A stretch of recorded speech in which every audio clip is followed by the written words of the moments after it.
PhD under the supervision of Professor Govind Krishnaswamy. The title of my thesis talk is Field Theoretic Viewpoints on Certain Fluid Mechanical Phenomena. My thesis has two parts. Part one has to do with a correspondence we have developed between the Higgs mechanism in particle physics and the added mass effect in fluid mechanics. This work was jointly done with Professor Govind.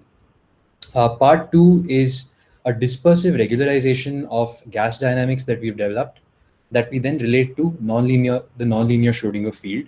And this is joint work done with Professor Govind, Sonakshi Sachdev, and Professor Tyagaraja. Let's start with part one. The inertia of an air bubble accelerating in water turns out to be about 400 times that in air. Accelerating submarines and airships must carry more fuel than one might expect, even after accounting for viscous losses and so-called form drag, which is basically waves carrying energy to infinity. Now, these are manifestations of the fluid mechanical added mass effect. You experience it even when you swim. And for the rest of the talk, our schematic is going to be that of a rigid body, which is moving rightwards in a fluid and therefore generating a fluid flow around it. Notice that this figure is in the rest frame of the body.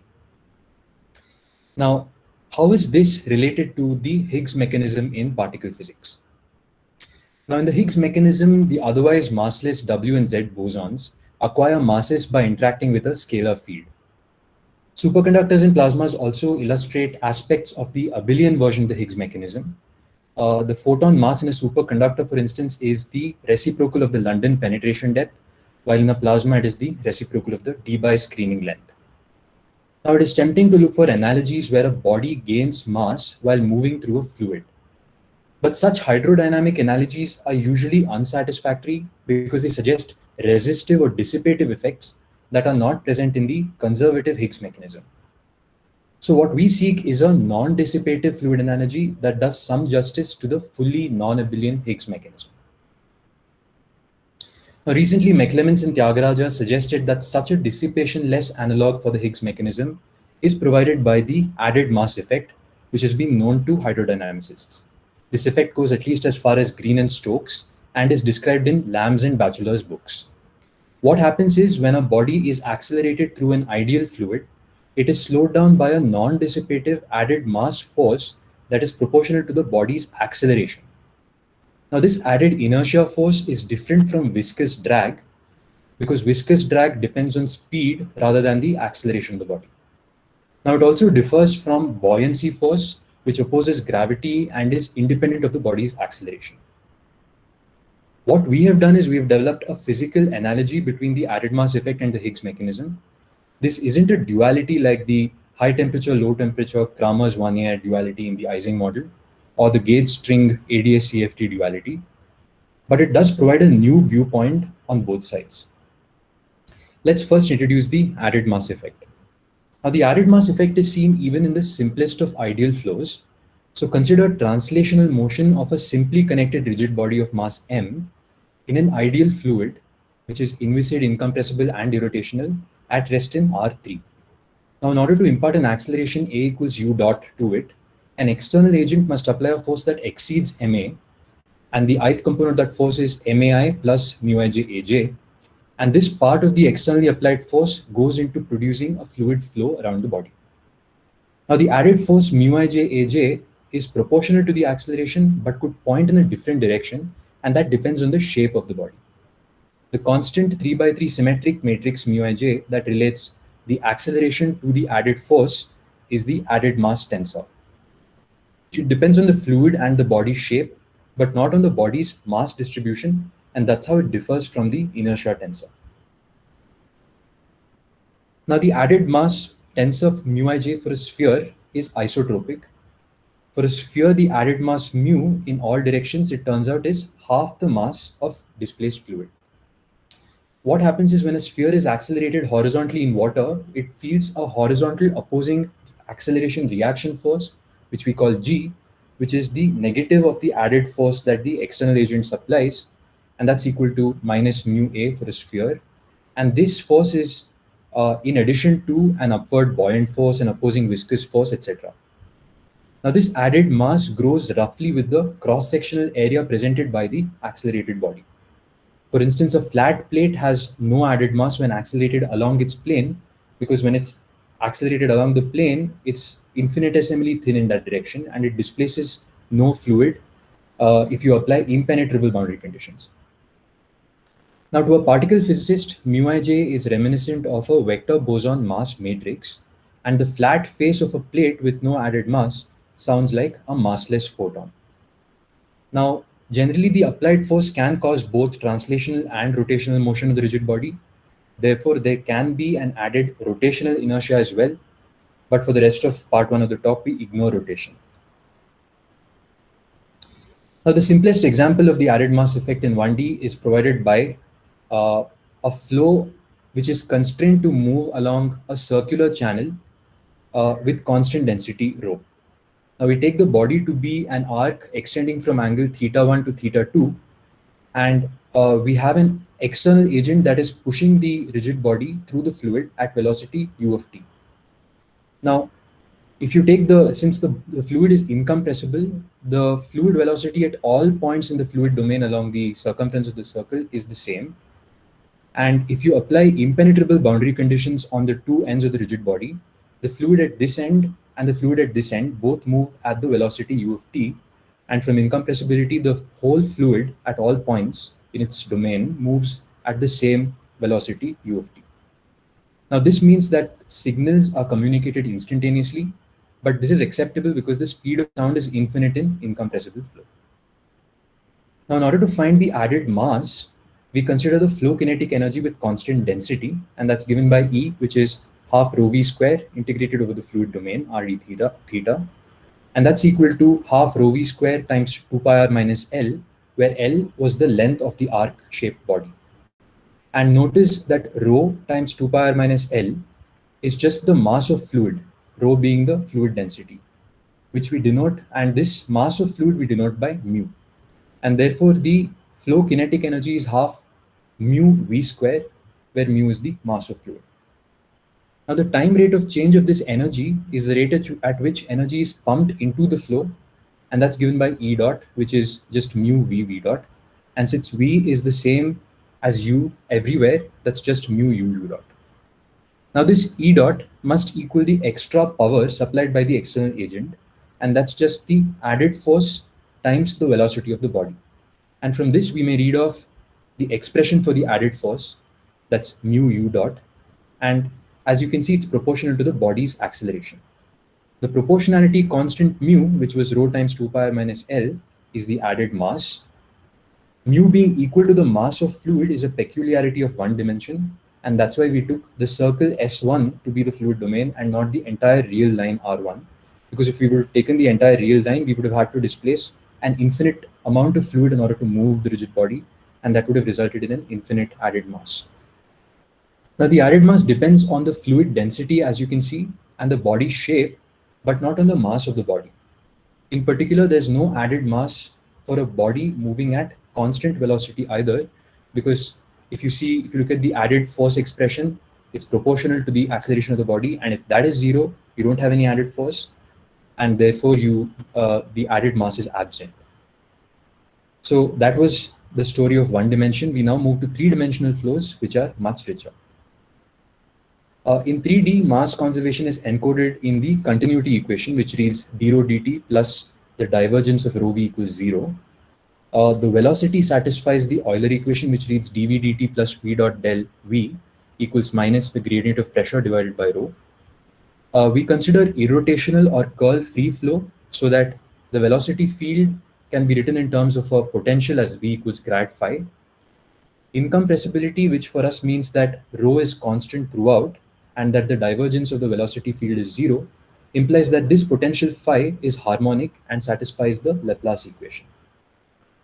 Now we consider flow around a rigid body pushed at velocity u of t without rotation.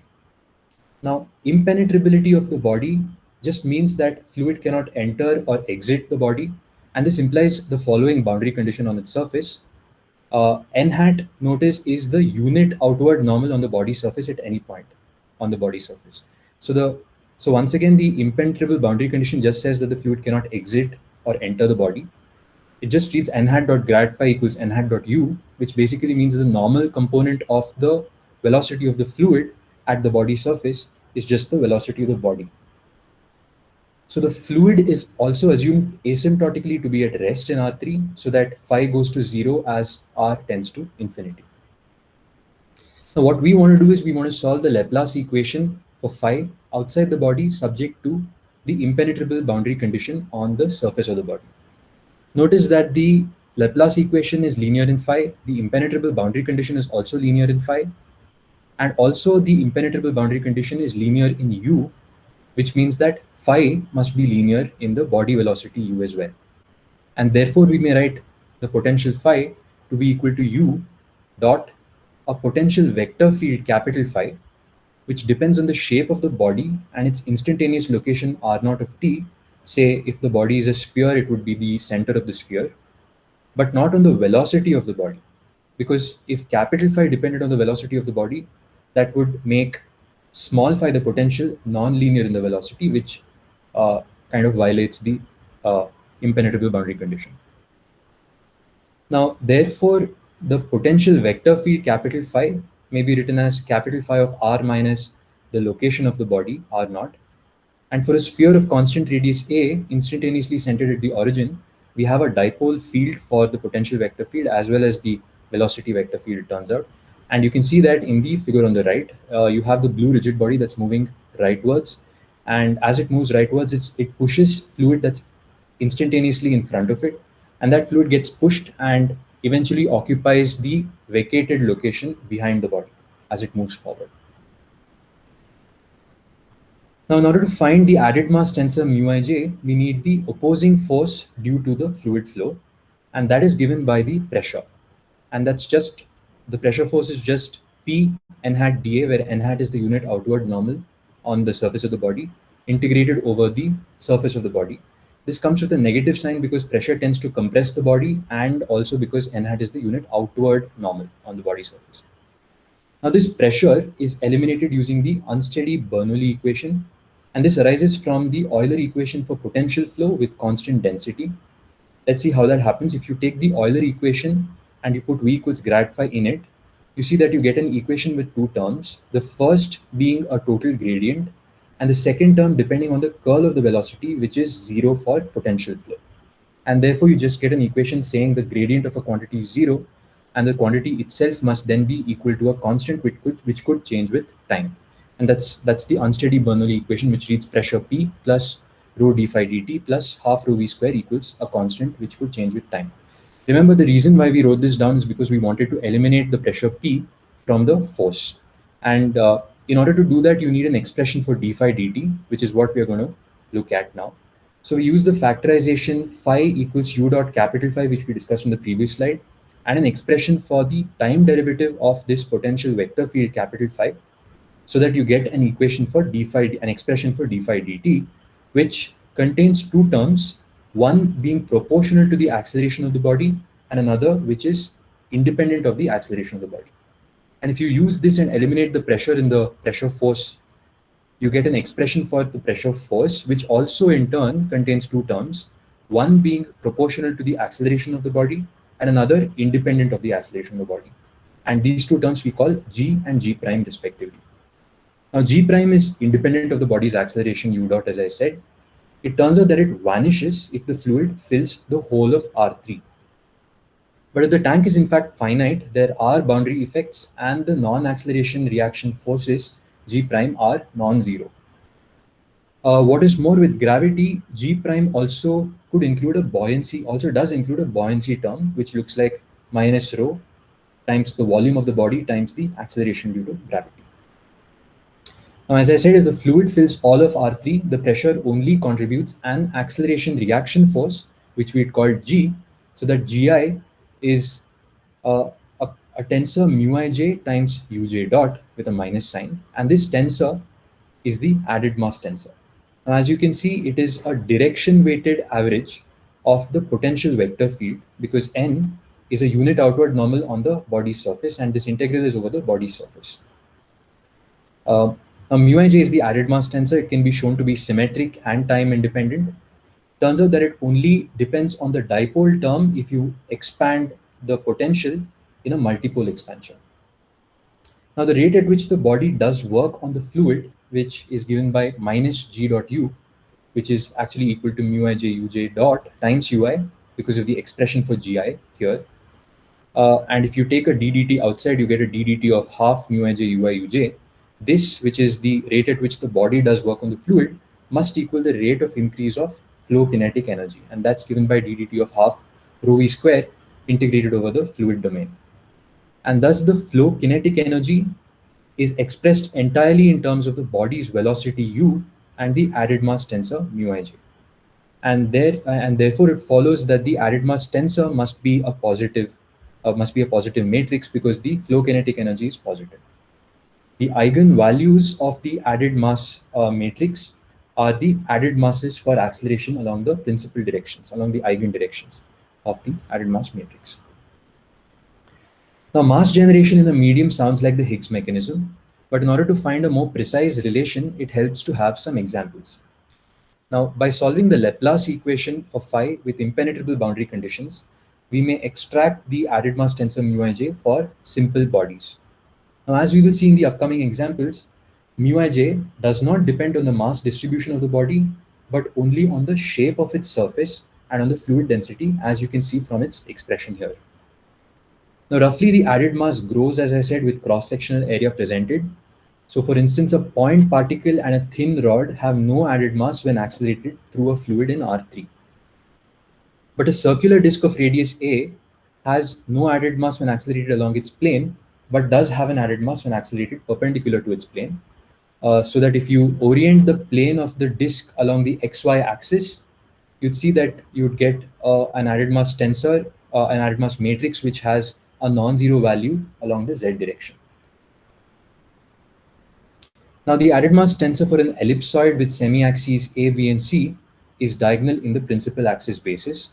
If you look at the figure of this ellipsoid on the right, and you accelerate the ellipsoid along the long axis, you'd see that the cross-sectional area presented for acceleration along that axis is the smallest, and therefore you get the least added mass for acceleration along the longest principal axis. And therefore, if A greater than B greater than C, then the added masses decrease according to how the semi-axis axes increase, and it grows with cross-sectional area. Now, a thin cylindrical shell, like the one on the right, has no added mass for acceleration along its axis because the thin rim is infinitesimally thin and cannot displace any fluid with impenetrable boundary conditions. Now, the added can you just clarify, is there any constraint to the tangential velocity of the fluid on the body? So no, there is no constraint. Okay, I forgot to mention that the impenetrable boundary condition just constrains the perpendicular, the normal velocity on the body surface. Sliding on the body surface is allowed, so the tangential velocity is not constrained. That's how the impenetrable boundary condition is different from the no-slip boundary condition. Okay. So yeah. Now, the added mass effect extends to flows in other dimensions as well.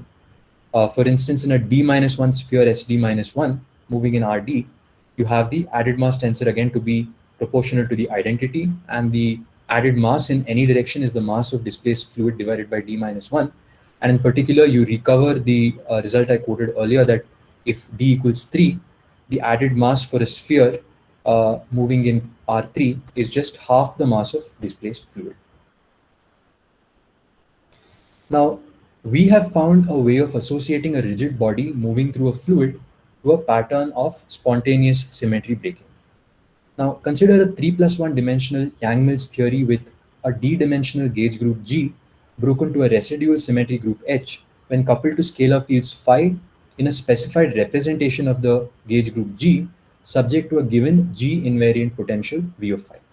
Now, the simplest case is a U1 gauge field A mu coupled to a complex scalar phi with the usual Mexican hat potential, and a Lagrangian which contains first the term f mu nu for the gauge field A mu plus the covariant derivative of the scalar with respect to the gauge field mod squared minus the Mexican hat potential.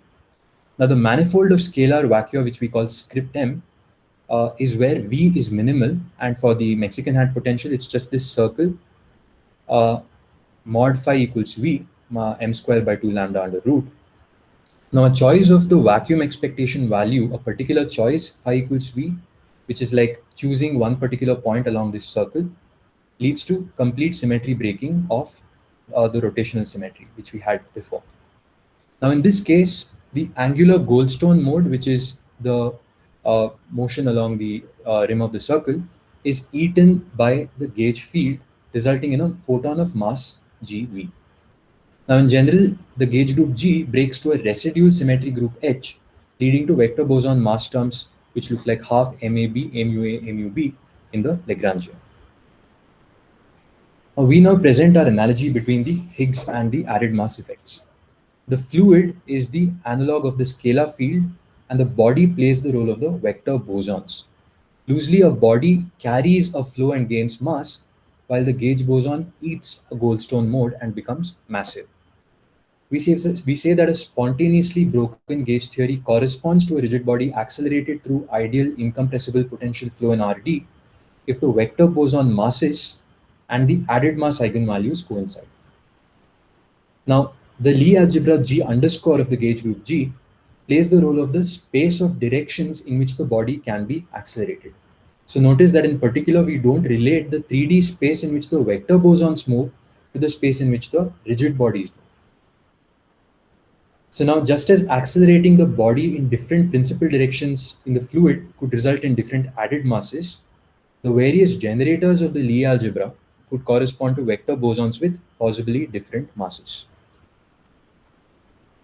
Now, the added mass tensor μij plays the role of the vector boson mass squared matrix MAB, so that the half μij ui uj is analogous to the mass terms in the Lagrangian of the gauge bosons, half MAB, MUA, MUB. Now, the zero modes of the added mass tensor are like massless photons. For instance, acceleration along the plane of a disk, as I said, plays the role of the directions of which result in zero added mass, play the role of the directions of unbroken symmetries corresponding to the residual symmetry group H. So in fact, the number of independent flat directions of the body equals the number of massless photons. And therefore, we may visualize a pattern of spontaneous symmetry breaking via the shape of a corresponding rigid body. Now, here are some examples. An unbroken gauge theory, where the vacuum value of the scalar is zero, has vanishing vector boson masses. And this corresponds to a body with no added mass, such as a point particle or a thin needle accelerated in R3. In general, a body of dimension at least 2 less than the dimension of the fluid domain has no added mass. And that's a body with co-dimension greater than or equal to 2. Now, another example is an SU2 gauge theory, which breaks completely when coupled to a complex doublet of scalars. Here, the vacuum manifold script m, which is G mod H, is the group manifold of SU2 itself, which is S3, because the residual symmetry group H is trivial. Now, there are 3 equal mass vector bosons, so that the mass squared matrix is proportional to the identity. And a corresponding rigid body is a 2-sphere moving in 3D. It also has an added mass tensor that is proportional to the identity. Now, another example is an SO3 gauge theory, which breaks to SO2 when coupled to a triplet of real scalars. Here, the vacuum manifold G mod H is S2, and we get 1 massless and 2 equal mass vector bosons. And a corresponding rigid body can be taken to be a hollow cylindrical shell, S1 the circle crossed with an interval moving in RD. Now, S1 is called the curved factor and the interval is called the flat factor. And acceleration perpendicular to the axis of the cylinder is like accelerating along the curved direction. And there are 2 independent directions in which you can do that and get a non-zero added mass. And those 2 directions correspond to the 2 equal mass vector bosons for a right circular cylinder. Acceleration along the axis of the cylinder corresponds to accelerating along the flat direction, and that gives you the 1 massless photon. Now, the Higgs added mass is not a one-to-one correspondence. For instance, a sphere and a cube have the same added masses if their dimensions are chosen appropriately.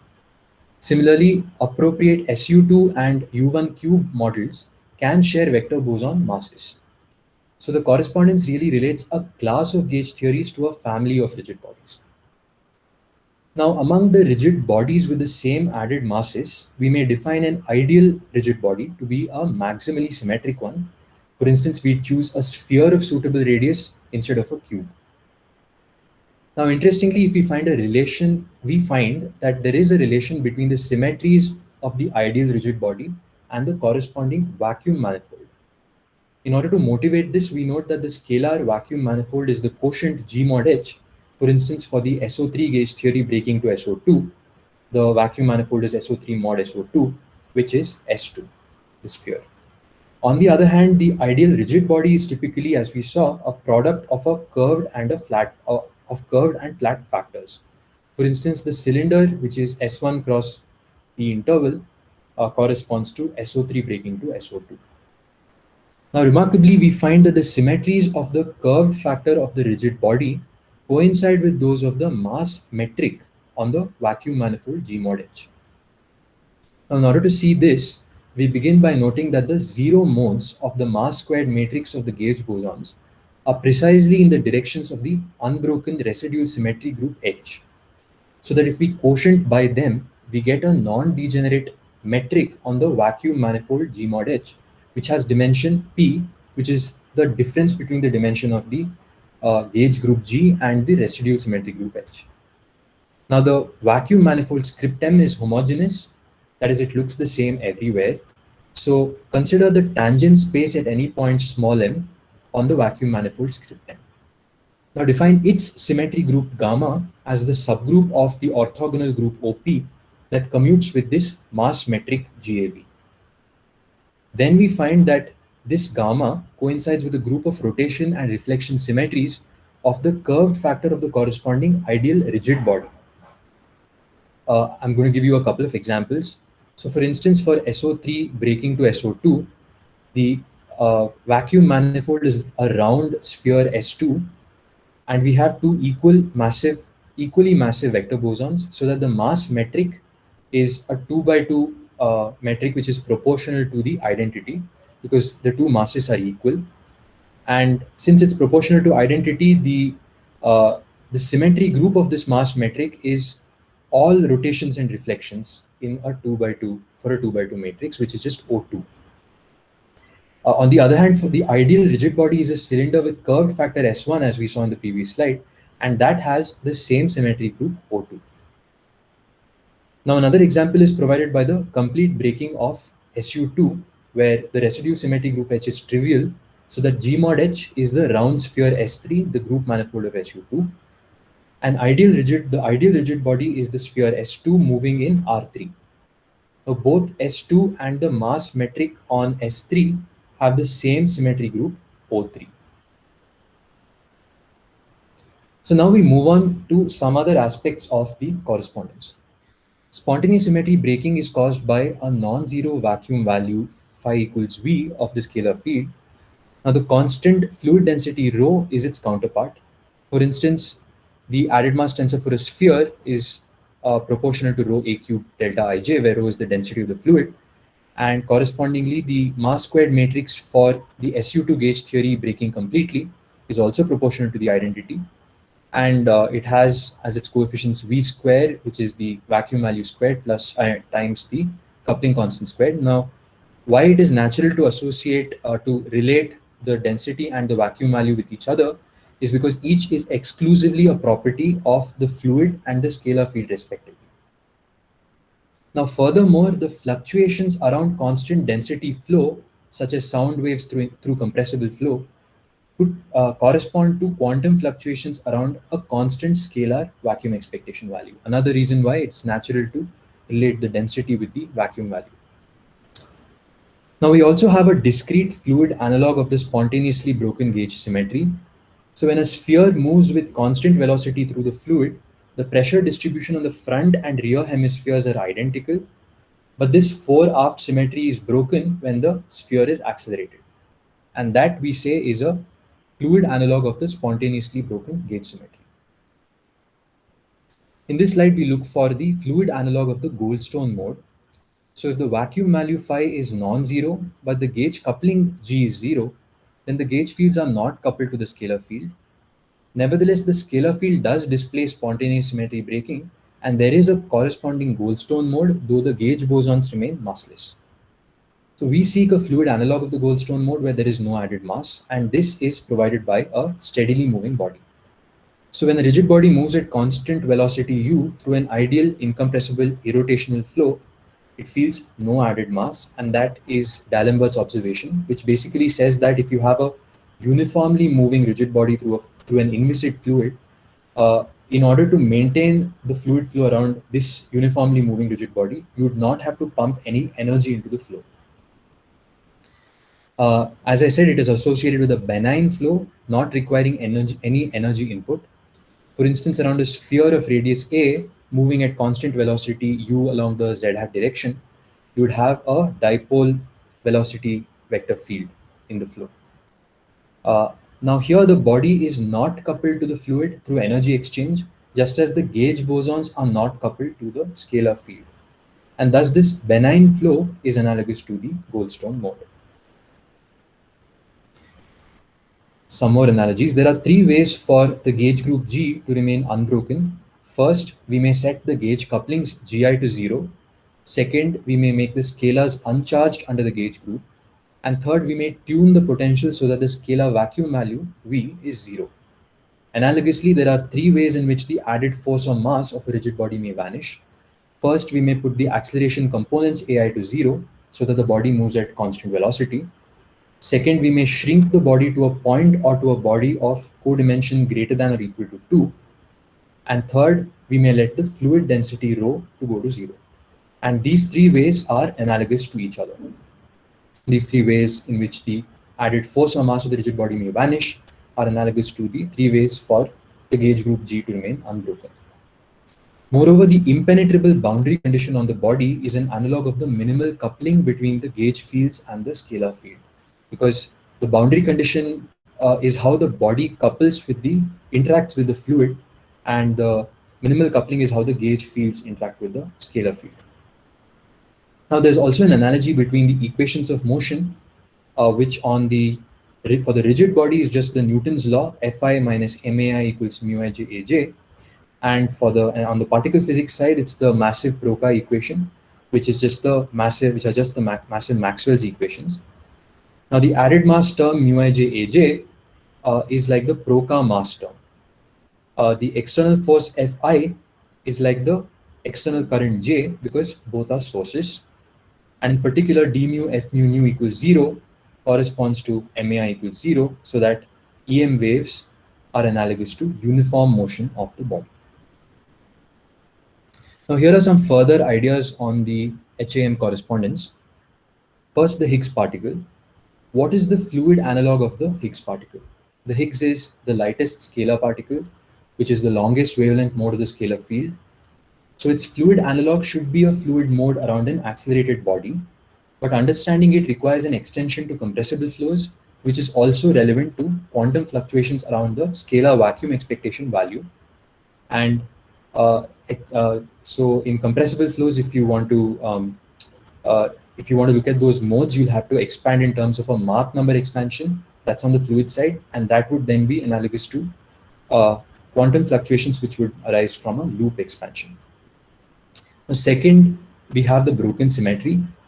As I said, we identified a discrete fore-aft pressure symmetry that is broken when a body accelerates, but we would like to know if there is a broken continuous symmetry as well.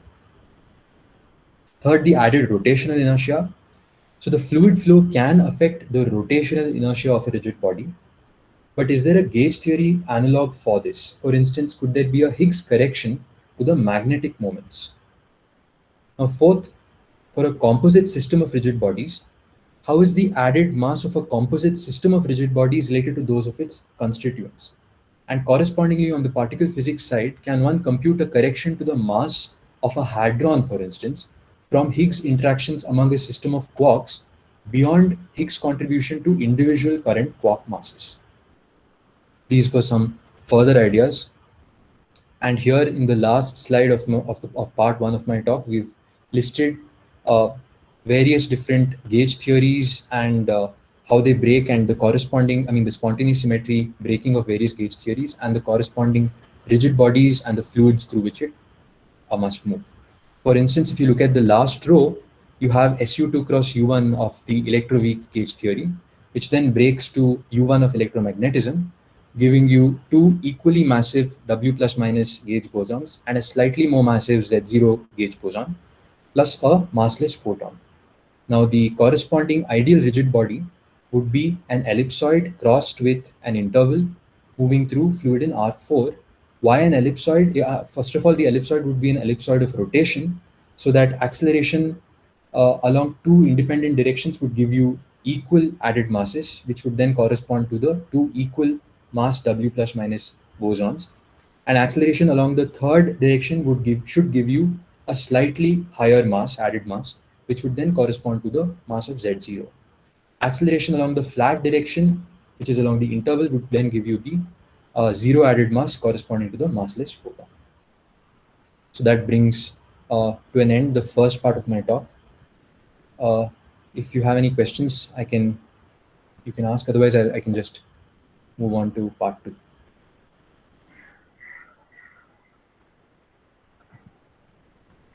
Do you think I should move on, sir? Can just a clarification on one point which you made about this accelerated body moving through the a fluid mode around an accelerated body. So is that I imagine a sphere accelerating to some fluid, and that need not be a compressible fluid, right? Or do you require, my question really is that am I considering a sphere accelerating through an incompressible fluid or a compressible fluid? So throughout the talk, we consider, and the thesis, of course, we considered only incompressible flow. Because no, I mean, it is in the last part of your presentation which you brought up. The question, the fluid mode. So in that, do I require the sphere to move with an acceleration in a compressible fluid? Is that the idea? Yes. So if you want to look for a Higgs particle, go to the right. Can you just go to the correct slide? Is he asking about? That is the one. Yeah, right. Okay. There is the one, the first one, which is the Higgs particle. The clarification that I was just trying to understand, that the statement that the fluid analog should be a fluid mode around an accelerated body, and is this fluid a compressible or an incompressible? I mean, will it do for an incompressible fluid, or do I need a compressible fluid for it? You do need to extend to compressible flows, yes, because so if you want to search for a longest wavelength mode around the body, you would then need fluid modes in density, and density fluctuations would require you to have compressible flow. So as opposed to the previous part where it was almost everything incompressible, this one requires an extension of what you have done to the case of a compressible. That's the exactly. And can you just quickly say why would this be the analog of quantum fluctuations around the scalar, the vacuum expectation value? I mean, how do I see the analogy? Sure. So first, I think the clarity is first got by seeing that the density itself would be related to the scalar vacuum value. And that's because, first of all, each is a property of the fluid and the scalar field, respectively. And also, in our analogy, we associate the acceleration. You might ask, why not the acceleration being associated with the scalar vacuum value? That's because we associate the acceleration with the coupling, it turns out. So if you associate the density with the scalar vacuum value and notice that quantum fluctuations around a static vacuum expectation value would then be waves in the scalar, in a sense, in the scalar medium, that would then be associated with fluctuations in the fluid of density. So that is why the compressible fluid, which brings in the waves, which brings in the Higgs in this, Precisely. the quantum, which brings in the quantum fluctuations. Precisely. Yes. Okay. So, All right. can I ask a question? Sure, sir. So, what would be the analog or the mass of the Higgs particle itself? That is, you have these density waves around this thing. How would there be a manifestation of the Higgs mass? Sure. So first of all, it's not a mathematical duality. So it's not like we are going to calculate the Higgs mass by looking at a long wavelength mode, but qualitatively, if you would have density waves around the fluid, I mean around the rigid body, uh, the shortest, the longest wavelength mode around the body, the reciprocal of that wavelength would probably be a measure of the Higgs mass in a sense. The length, yeah. So, because the Higgs mass itself is the reciprocal of its uh, wavelength, in a sense. So, I would say the analog of the Higgs mass would then be the reciprocal of the wavelength of the longest wavelength mode of density waves around the rigid body. So it won't. Govind, can I ask one question? Sure, please. See, you're talking about inertia. Could it also have something like a moment of inertia? Supposing I take a rod and fix it and rotate it, will it add something? You mean take a rod? Yeah, because right now you're accelerating and moving, and that is an extra mass coming. Am I right? Yes. The other one I'm just suggesting is do an angular acceleration about a fixed point, take a rod, and then will this have an extra moment of inertia now?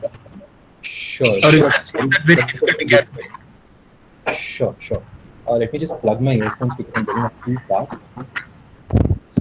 Sure. So, I think a simplified model would first be looking at. Can you hear me? Okay. A simplified model would be a long rod which is massless but has two balls at either end, which is then fixed at a fulcrum in the center and then rotated. So if you have this kind of a setup with two balls or just one ball, let's say, which is rotating this way, you would then have an added mass. First of all, there is an acceleration. Doesn't matter if it's a linear acceleration or not, but as long as there is an acceleration reaction force that the sphere feels. Of course, I think it would be of a different form because moving it in a circle would lead to a different fluid flow in a sense compared to what we've done, which is just purely translational motion without rotation. But I would say there definitely would be an added mass. So you would have an added inertia definitely for this kind of a setup, which is rotating. And similarly, if you distribute the mass along a rod, you would still have an added mass, but probably an added mass per unit length, which then varies along the length of the rod in some sense. But there would be a similar added mass effect there as well, yes. Yeah, just a comment. Yes, I would agree with what Sachin has said. Yeah, there can be he has only considered translational motion, but if you have a rotating rigid body, you could very well have a flow that generates and therefore added rotational inertia, which would lead to a correction to the moments of inertia or inertia tensor of the body. And you have, and you have even suggested in your last but one point, right? Correct. Yes.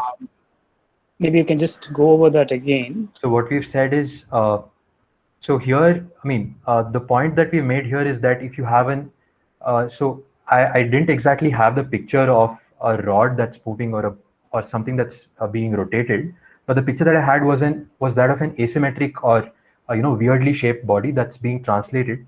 And if the external agent does not prevent torques which develop because of the opposing force in the fluid to rotate the body, if the external agent does not hold the body in place and allows it to rotate, then you would have a rotation that is generated in the of the rigid body as well, and that gives you an added rotational inertia as well. And since that is coming from the body's interaction with the fluid, could there be a Higgs correction to magnetic moments of gauge bosons or say electrons interacting with the Higgs medium, the scalar field? But in practical terms, could this mean that the lift would be opposed? Say, I mean, if I have a rotating sphere in a fluid, there would be the generation of lift. And could this, I mean, could there, like the added mass effect over here, would there be an effect that would reduce the lift? Sure. So, first of all, the lift comes from a different type of a setting. So here we are considering impenetrable boundary conditions and not the kind of boundary conditions that would be needed for lift. So for lift, we need no slip boundary conditions, so that sliding over the body would be stopped by the surface of the body, and that kind of generates a lift on the body surface. But here, all right. I mean, you need a boundary layer for a lift. right. Yes. For instance, to clarify things, if we had, let's say, a sphere which is set to rotate and also translate, that would be no different from a non-rotating sphere which is just purely translating, for instance. That's because impenetrable boundary conditions do not place any restriction on the sliding of the fluid. Because you are essentially talking about in a non-viscous fluid all the time. Is that right? I mean, so no viscosity, no. Precisely. Yeah. In fact, maybe you can clarify a little further on Professor JKB's point. Sure. I mean, yes, you have clarified that it is that the boundary conditions are different, but maybe any other differences between the two effects? Okay, sure.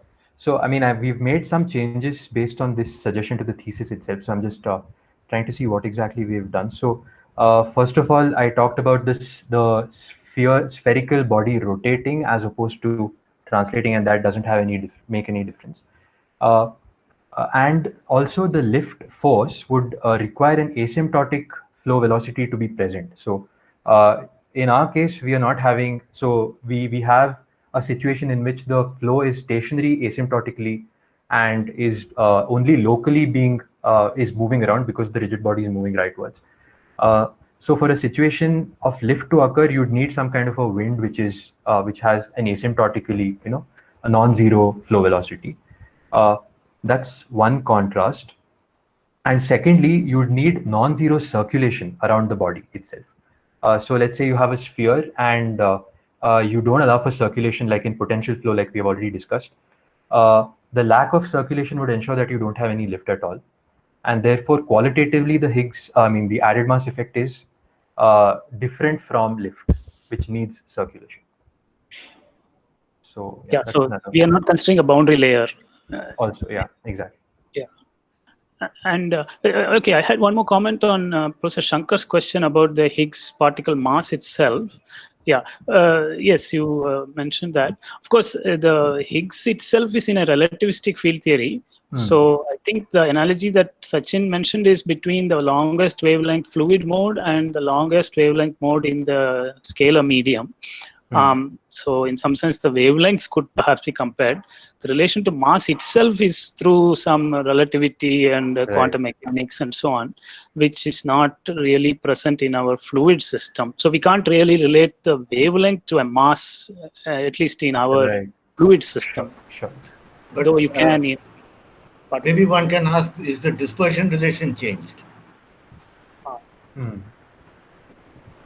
Sure. So if we extend it to... right. I mean, do you still would you get a phonon-like dispersion, or would it be a... that requires an extension to compressible flow that we have not yet looked at, but that's an interesting question, yeah, for further investigation. Any other questions at this stage? Okay, so you have you got time to just go through the second part, which is shorter. Professor Alok just unmuted himself. I'm wondering if he has a question. But I can ask later maybe. Okay, sure. If it's about the first part, you can as well. Yeah. It's up to you. Okay. So my question is, is there an analog of the Weinberg-Salam-Glashow model? Like you have two different gauge couplings because you are you're associating gauge coupling with the acceleration, right? Yes. So if you have SU2 and U1, like in the usual, electroweak model, then you have two different gauge couplings. So Yes, is there yes. an analog here in this? In fact, I mean, we have, so the SU2 cross U1.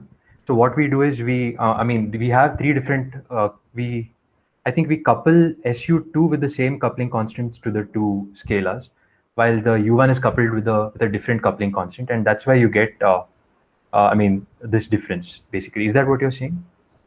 Are you Yeah, I was saying? saying that the for example, in the standard model, the mass of the Z boson depends on both the gauge couplings, that you start with. I mean, the mass matrix is, that depend. I mean, there's a Weinberg mixing angle basically. Right, which right, depends right. on the relative values of the two gauge couplings. Right, But right. here you are associating gauge coupling to the acceleration. I was wondering, do you need two bodies or something, or what's the? I think in a rough sense that mixing could be looked at in terms of some kind of non-principal direction acceleration of the ideal rigid body in a sense.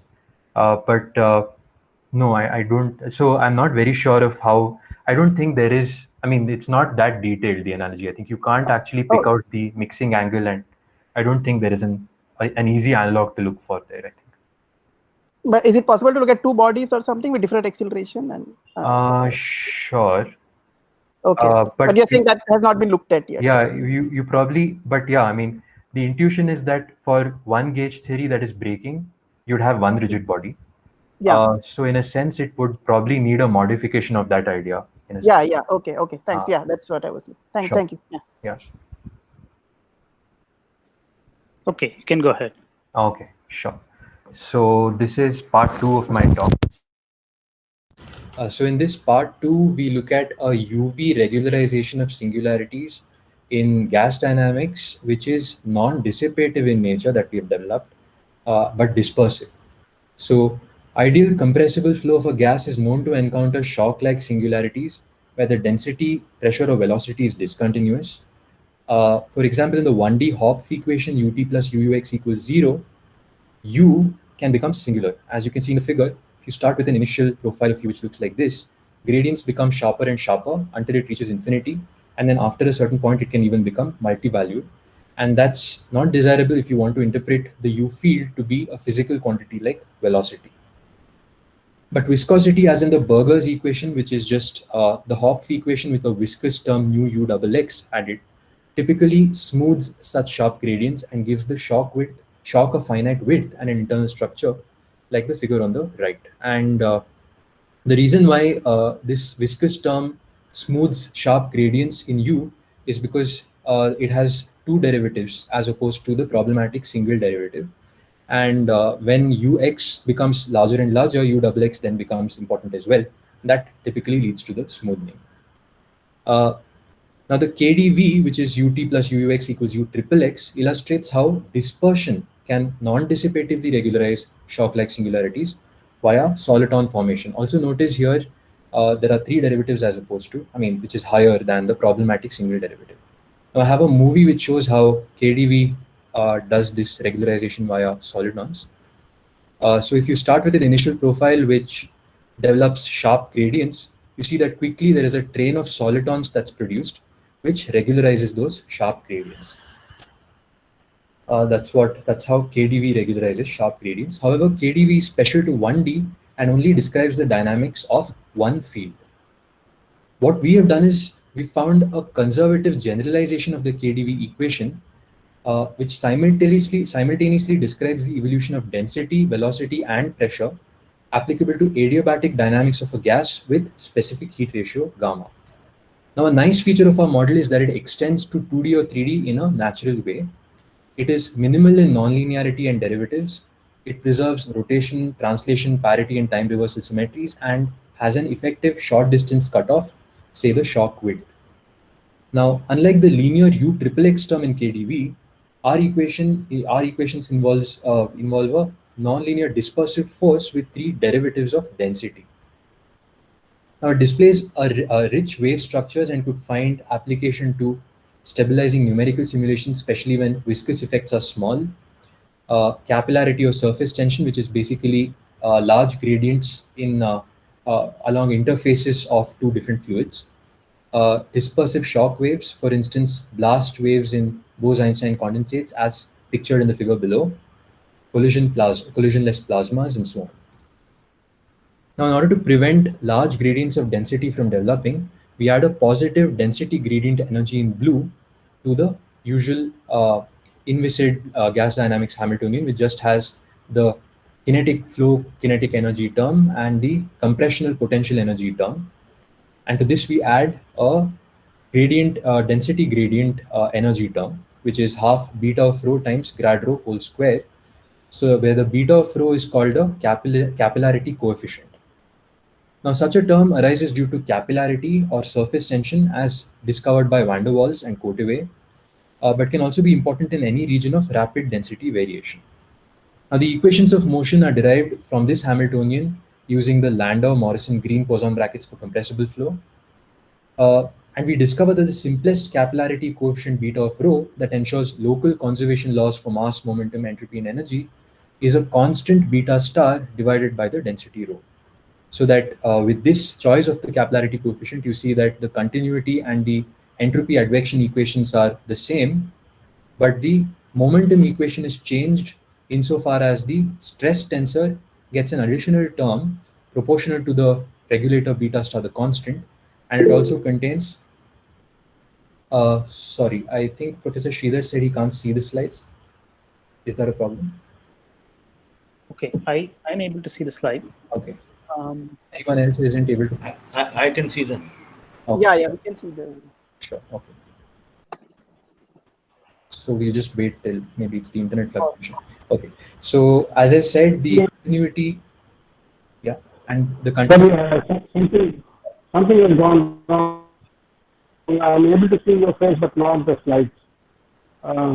You think I made a mistake or? Okay, maybe I'll just stop presenting and present once again. Maybe I'll do that. Present again, your entire screen and the screen on the left. Okay, I've started presenting once again. Yeah, I've restarted. Yeah, sorry, if other people are able to see the slides, if other people are able to see the slides, then maybe I made some mistake somewhere.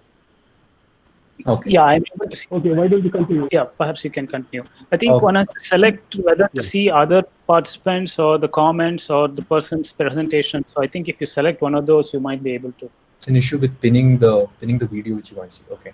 So Anyway, then go ahead. yeah. Okay. So as I said, the simplest capillarity coefficient beta of rho that ensures local conservation laws for mass, momentum, and entropy and energy is a constant beta star by rho. And I said that the continuity and entropy advection equations remain the same, whereas the momentum equation is changed in the stress tensor, which has an additional term, which is proportional to the regulator beta star, the constant, and contains first and second derivatives of the density. Now here the constant beta star can be taken as lambda square c square, where lambda is a short distance cutoff, say the shock width, as I said, and c a typical speed, say the sound speed. Now the velocity equation involves a capillary force, which is the gradient of a certain potential. So if you look at the velocity equation, you have Vt plus V dot grad V, which is equal to minus grad P by rho, the usual Euler equation. But because of the density gradient term in the Hamiltonian, you get another capillary force, which is 2 beta star times the gradient of a certain potential. And interestingly, this potential coincides with the Bohm potential, Laplacian of root rho by root rho, that one encounters in quantum corrections to the Hamilton-Jacobi equation obtained from the time-dependent Schrodinger equation for the wave function psi, written as root rho e to the I s by h bar, where s is the action, or more accurately, Hamilton's principal function. And if you look at the Hamilton-Jacobi equation itself, you see that the first 3 terms are the classical terms, whereas the last, the Bohm potential, is a quantum correction to the classical equation. Now it turns out that the same potential also arises as the gross quantum pressure in superfluidity. Now our equations share with KdV a leading cubic dispersion relation for linearized sound waves, which is omega equals k plus half epsilon squared k cube, where epsilon is related to the regulator beta star. Now our nonlinear equations also admit KdV-like families of periodic and solitary traveling waves. Figure on the left is that of a periodic wave, and the figure on the right is that of a solitary wave. For gamma equals 2, they can be expressed in terms of Jacobi elliptic Noidal and secant square functions. And if you look at the figure on the right of the solitary wave, you'll see that the blue density profile has a dip in the center, and therefore it's called a caviton. The pressure profile, the green one, where the pressure is proportional to rho to the gamma, where gamma is just 2, also follows the density profile and also has a dip in the center. But for steady flow, the velocity is inversely proportional to the density from the continuity equation. And so where there is a dip in density, there is an elevation in velocity.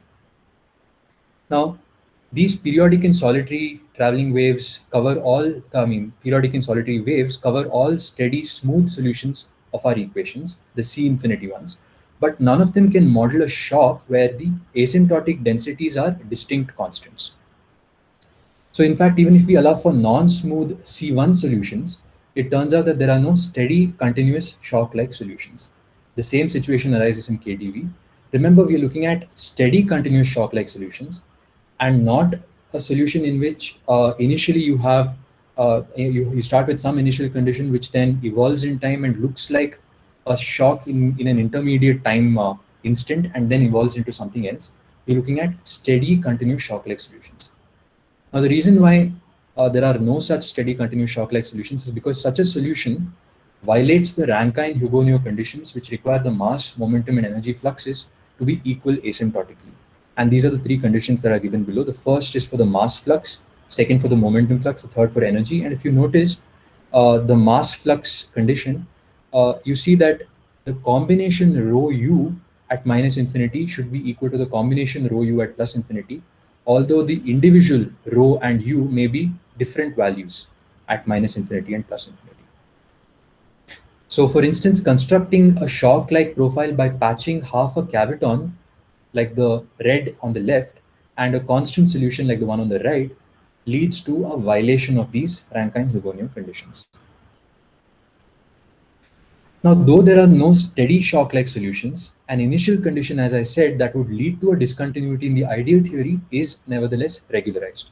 And to see how this happens, we solve the initial value problem numerically in 1D.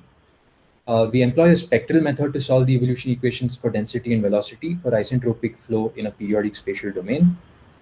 And we use a semi-implicit scheme where the nonlinear terms are treated implicitly while the linear terms are treated implicitly while the nonlinear terms are treated explicitly, because a fully explicit scheme is found to be unstable.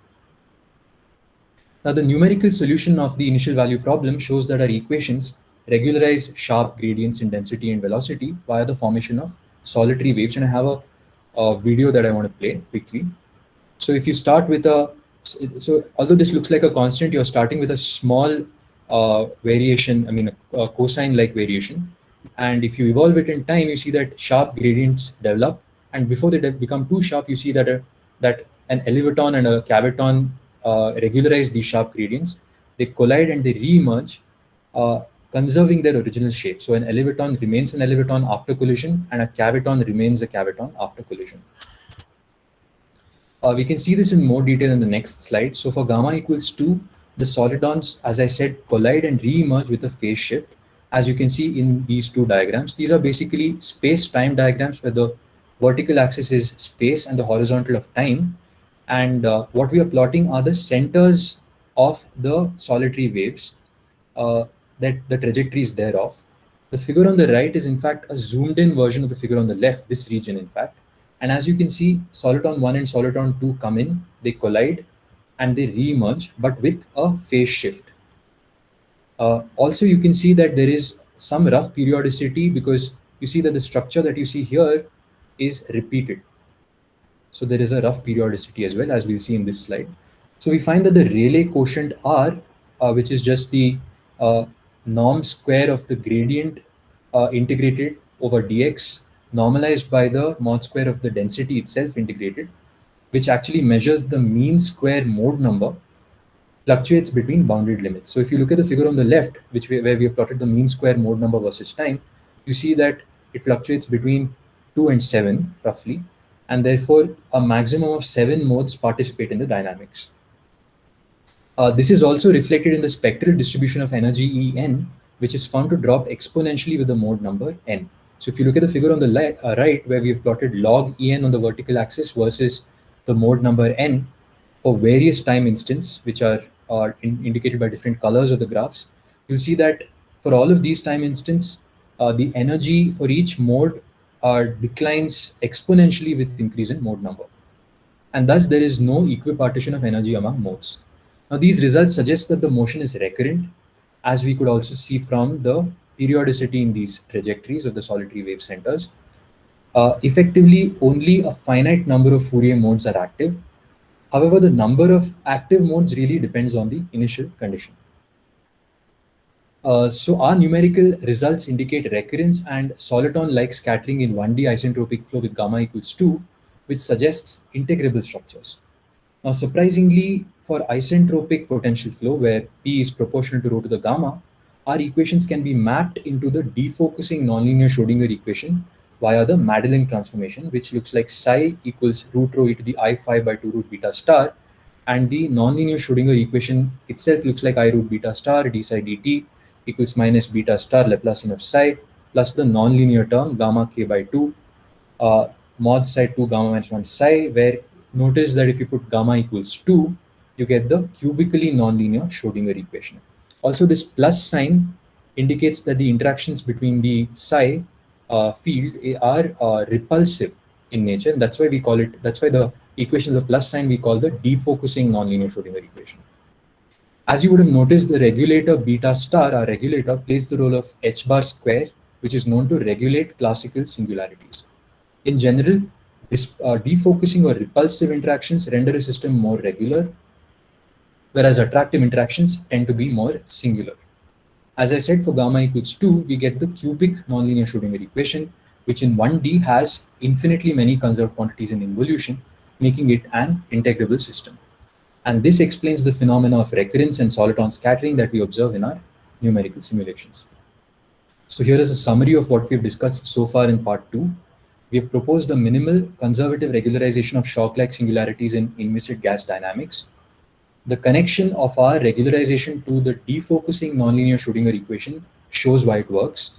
The defocusing or repulsive interactions tend to amplify linear dispersive effects, thereby preventing blowups.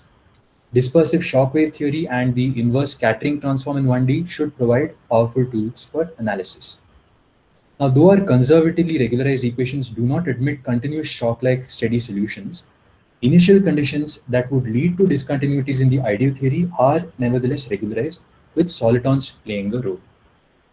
Now, some interesting directions for future work could be, first, the study of the stability of our steady solutions, and second, the numerical investigation of 2D and 3D flows in addition to the 1D investigation that we've already carried out. Now, it would also be interesting to know if our macroscopic capillarity terms can arise, in fact, from kinetic theory, as in the case of Courteway stress. And that brings me to the end of my talk. Thank you. And here are the references. And you can ask any questions if you have any. Yeah.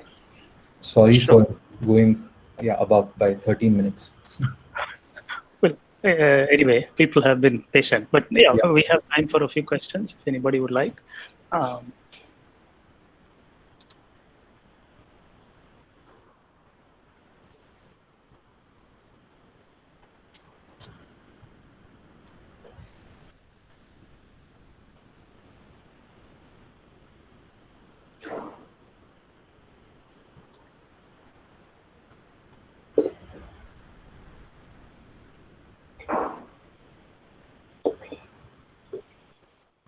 We have some comments. Okay.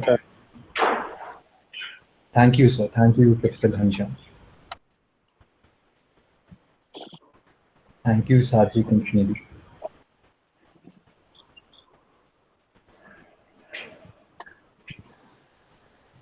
So Sridhar, were you able to see the presentation at least towards the end?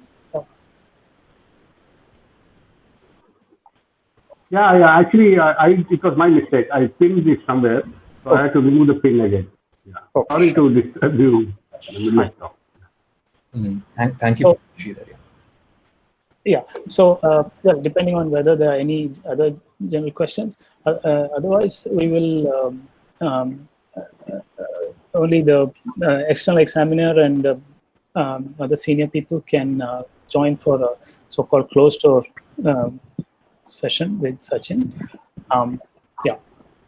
So, would there be additional questions? Yeah. Yes, please. I just wanted to remind you to share Nayar's report with Jayanta Bhattacharya. Yeah. In fact, yes, we have sent it to him. Yeah. Okay. Yeah. Yeah, and the questions should be addressed in the defense, the Yes. closed door defense. Sure. Yeah. Okay. Yeah. Yeah. I mean, you're also welcome to participate if you would like. No, I think the document committee and the external examiner should be. Yeah. Fine. All right. Any other questions?